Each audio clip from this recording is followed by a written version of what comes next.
Welcome to Transitions. I'm your host, Antoinette Zloty. Today our topic is housing, and for many of you, you have gone through a number of different housing situations, but there's nothing like what some of us have gone through, and I can even speak for myself too, and I can say that Jolene, your housing story is very interesting and very informative, and we'll hear from you first. Then Cory Jaques will join me and introduce a video that we shot out on location, where he took a look at some a house and look at some highlights. As well, Kirsten Burnett is going to speak with us. She is the Director of Housing with the West Central Women's Resource Center. So first of all, Jolene, I want to welcome you to Transitions. Can you share with us your story, your housing story? My housing story is very long, and it continues. I'm having to move right now, and I'm very nervous about that. You are. Currently, the home I live in now has been my home for the last 3 years. Prior to that, I was 15 years homeless. So having to move is proving to be a little stressful. Yeah. Housing market is crazy high as far as costs are concerned. Although I'm working and I have many blessings in my life, I still find it a struggle to learn how to have a home and how to keep my home and how to not to worry about it so much as I do. I worry a lot. You worry about it. Yeah. So you are a single parent, or are you in a relationship? No, I am a single person. I live currently with my son, who just came home to me. But I've, for the most part, been a single person. Yeah, living on your own. Yep. And I was trying to count up the number of times that I moved, and when I look at the fact that I was an immigrant to Canada, or I am an immigrant to Canada, going on 49 years now as an immigrant, and also the fact that I was a student. But you were telling me that you topped my number. I counted 15 times that I've moved, although the last time was longer. You said that you've moved a lot more than that. Yeah, well, I recently did, I was recently involved in a thing pertaining to homelessness, and had to look at the various places and homes and places that I've called home over the years. So when somebody says to me, where have you lived over the years, or where are the places you've called home, that means so many things. Like I've called a tent home, I've called a stairwell home, I've called a tree home. So when I had to break it all down, I lived in 67 different homes since I was 8 years old. My goodness, that must have been really, and I think that, Jolene, you probably have a lot to share with respect to all of those experiences. Which one would you say was the most challenging of all of the transitions to different housing for you? Overcoming addiction was really, really hard. Overcoming it enough to advocate for myself, or to even just hold a conversation where another person would think I knew what I was actually talking about. You know, sometimes that's really, really hard. You get really caught up in other things when you don't have anything yourself. So it makes it really hard to make, I don't want to say the best choice, because often the wrong choice is the best choice when you're homeless. You know, it's not always the choice that everybody would make if they had the option of going home at the end of the day. So So when you were facing that challenge, like who were the main supports for you, like on the addiction challenge and home, finding a home at that point? Who helped you?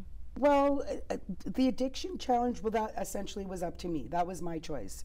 When you're addicted, you need to make that choice for yourself and grow to love yourself enough to do that hard work, because it's very hard work. But in terms of supports and help, West Central Women's Resource Center has been profound in supporting me to get to where I am at the moment.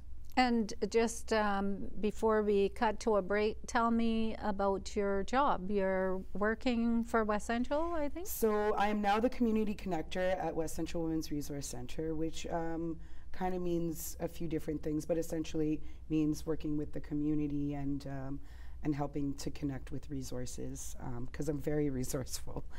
But yeah, so essentially I took a program called We Will, empowering women into leadership, which gave me the confidence and helped me turn my sad story into a successful, positive story.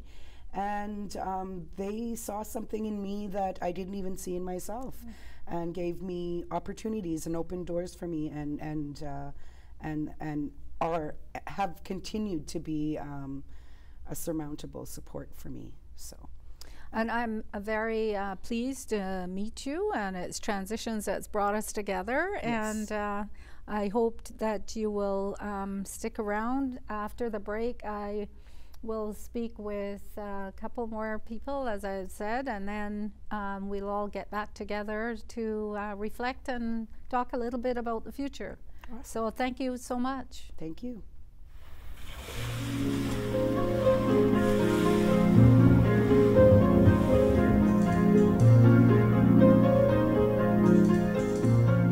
Welcome back to Transitions. I have with me Cory Jaques, and he's here with me to talk a little bit about the home inspections and your role as a home inspector. Could you share with us about that, Cory? Yeah, so mainly we help buyers get a better informed decision on when they're purchasing a home. It is going to be one of their biggest purchases of their lives, so we like to just basically point out the conditions of the home, just so that they can make their educated decision and really not fall into any major repairs down the line or foundation issues.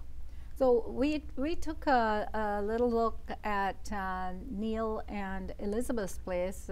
They were kind enough to let us go and take a look around. You pointed out some areas that you normally do as part of an inspection. Yeah. Do you feel that home inspections is something that really is important for in the public as well as the private sphere? Like you've done mostly private. Mostly for the private sector, yes. Yeah. It could be beneficial to pretty much anyone. Just basically pointing out the condition of the homes.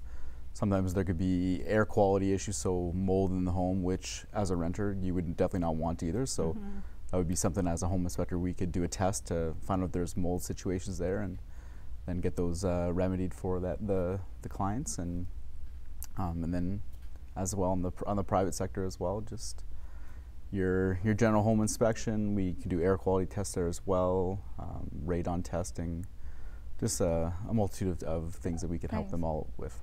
So right now what we'll do is we'll cut to the video of the walkthrough that we did with Neil, and then we'll be back with everyone who has been here on the show, and we'll chat a little bit about what the future might hold in terms of housing. Perfect. So thanks, Cory. Thank you. And we'll see you back just in a few minutes. So stay with us, folks.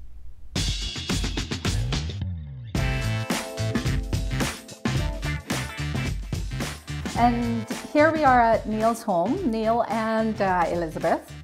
And I really am very pleased that they allowed us to come and take a look. But Cory, can you tell me a little bit about what would be the highlights of a home inspection? Yes, so this here is a 100-year-old home in River Heights.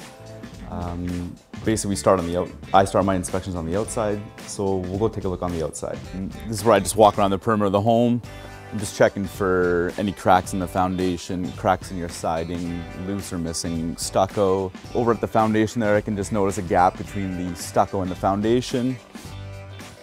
Just with a window that low to the grade, we just recommend a window well be in there just to prevent any water from going through and doing damage to the basement. Stucco looks pretty good. Stucco is good, yes. No cracking in it. It's all been finished nicely. The windows all look nicely sealed around. It's coming into the backyard here. I see there's a deck attached to the home. I just want to check underneath the deck to see how the supports are, how it's tied into the home. Everything looks to be proper here. All the supports are straight, plumb, not leaning, no rotten floor joists. All these windows appear to be newer. They're a single hung window that appears to be a double pane, possibly a triple pane. Oh, that's good. Appears to be a double pane, so not the original windows, which is a nice upgrade on this home. Well, the double and triple definitely needed in our climate. Definitely needed here in Manitoba, yes. Now that we're on the inside of the home, we're here with the homeowner, Neil. We're in his beautiful kitchen that's been very nicely renovated. Yeah, it was like this when I moved in. So basically, when I get to a kitchen, I like to test all the appliances that I can. So we'll start here with the stove top. Just make sure all the elements go on. Test the hood fan. I like to make sure it vents outside, it's not recirculating, so I'll check in here. Stove all works. From here I see I've got a plug, so I would just check that to make sure you've got grounded wiring. Everything is grounded. Now I'll check the dishwasher here to make sure everything works. Move over to the sink, run some more plumbing in here, just make sure there's no plumbing leaks underneath. I'll check all the drain pipes. Check the venting. They've added a air admittance valve, which is perfectly acceptable. Put my hands on all the drain pipes, make sure there is no pipes leaking. Everything appears to be good, no wet spots. All good there. We'll go into the mechanical room where you can see pretty much the majority of the foundation in this home. This is an older home with a stone foundation, so I just want to check for cracking in the foundation. There's been some repairs down there. All the mortar in this room looks pretty good. Check the floor joists, check the decking. Are you concerned about the wiring? The wiring for this home has all been upgraded. This home originally would have had knob and tube. I'm seeing that they've removed all of it that I can see here. It's all a newer Romex style wiring, which is 2-prong or 3-wire grounded wiring. So the last thing I like to check on a home is I like to go up into the attic. This attic here, it has been sealed shut, so unfortunately we won't be able to get up to it today. What I would generally recommend to my buyer is that since they don't own the home yet, we're not permitted to go up into it. But upon possession, I would recommend they can give me a call back. When I'm free, I would stop by, we would take the screws out, get into the attic however we would need to, and just check out the insulation up in there, check out for any kind of leaks. Just so it would be good for the homeowner for energy efficiency, just maintenance of their home.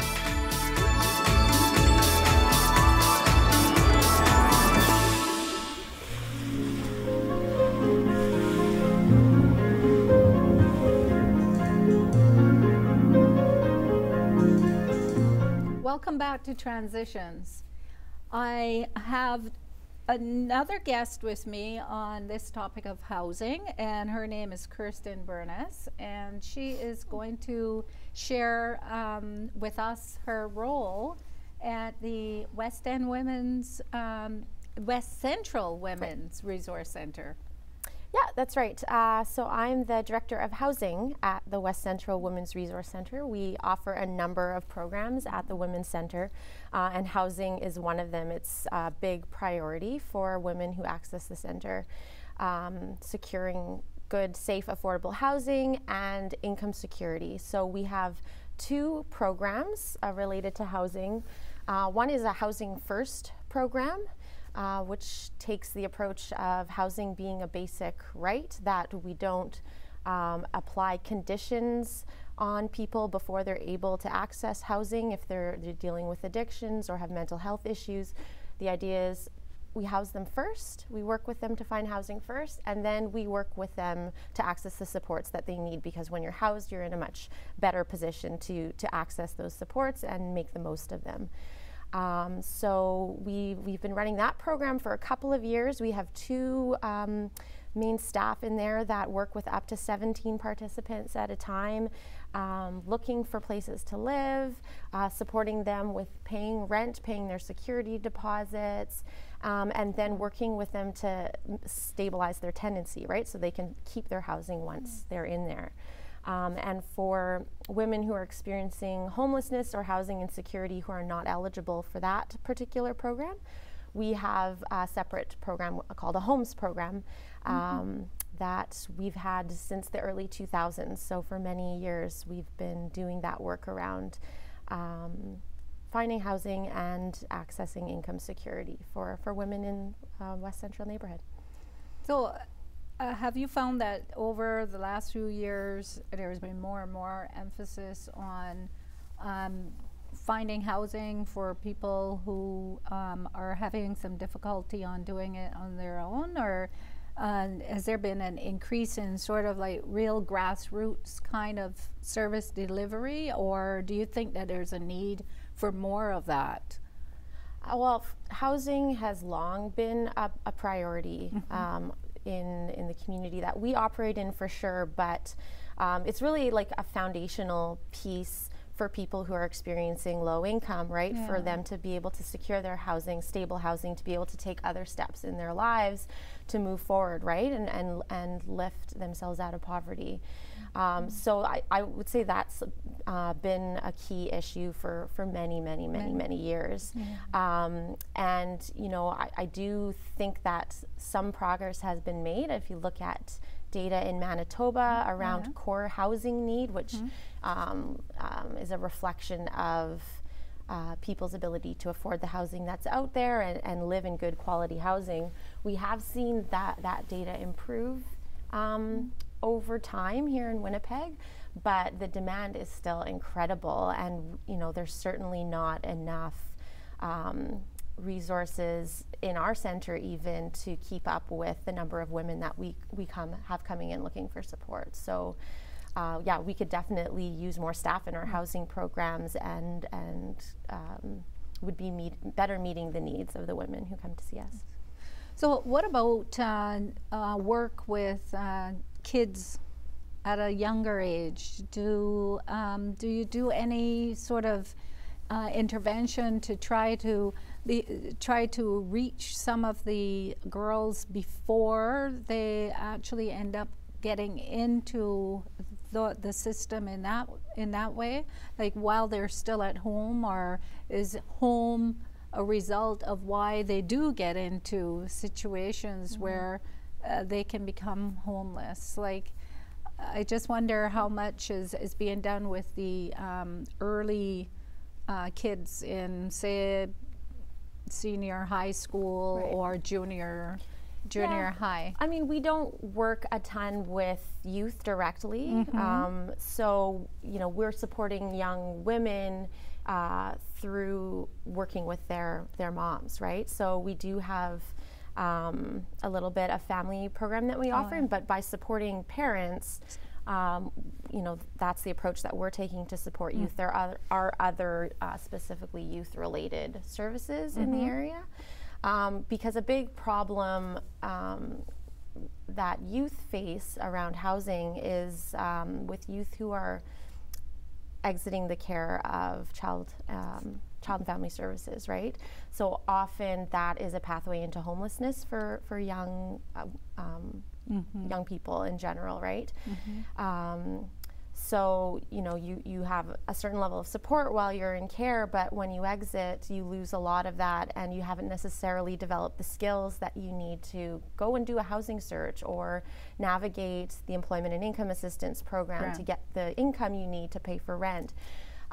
So you know, we do have supports that work specifically with youth around that, but again, you know, we don't have enough to meet the need that's out there. I'm very interested in that topic of kids exiting care because there have been some talks about maybe extending the age beyond 18. But what we'll do is we'll come back together, maybe I'll get everybody together, and we'll have a further chat about where things were, and sounds like where things were was not as good as where things are. It seems like we're on a little bit of a step upward to progress, but still a long ways to go. So what we'll do now is just take a little break, and we'll come right back with all of us to have a group chat. So stay with me, and yeah, we'll be right back, folks.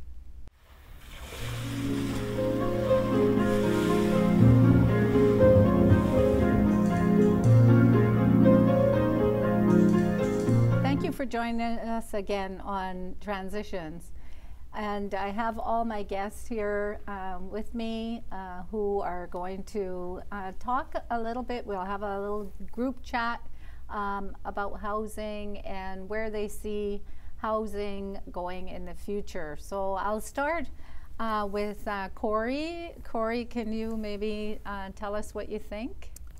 So what I would like to see for the future would just be that home inspections become a mandatory regulation, just to ensure that everyone in their real estate transaction is getting a good quality home, that no hidden flaws. That's pretty much what I would like to see. That's very good, very good. Thank you. And what about yourself? Well, for the work that we do at the Women's Center, I think the supports that we provide directly to women and with women are very important, but there's a lot that we can do as a society and a lot that we could call on our governments to be doing to really make an impact in the situation. So part of my work at the Women's Center is to chair the Provincial Right to Housing Coalition. So it's a number of organizations and individuals that are really wanting to see our different levels of government invest in more social housing, where we have housing that's geared to people's incomes so that it's certain to be affordable for them. So we want to see them building more of those kinds of units because it's not being provided by the private sector, and we don't expect the private sector to do that. And we want to see the stock of social housing that we do have preserved.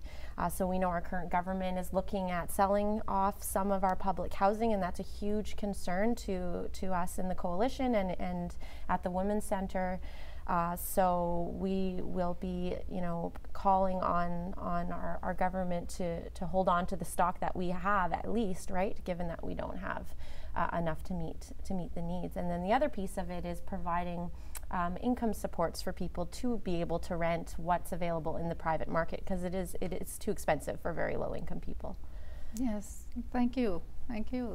Those are really good pieces of work that's going on, and I hope that everything works out for the betterment of everyone, especially the people who need the housing. That's that's interesting work that you're doing. And how about yourself, Jolene?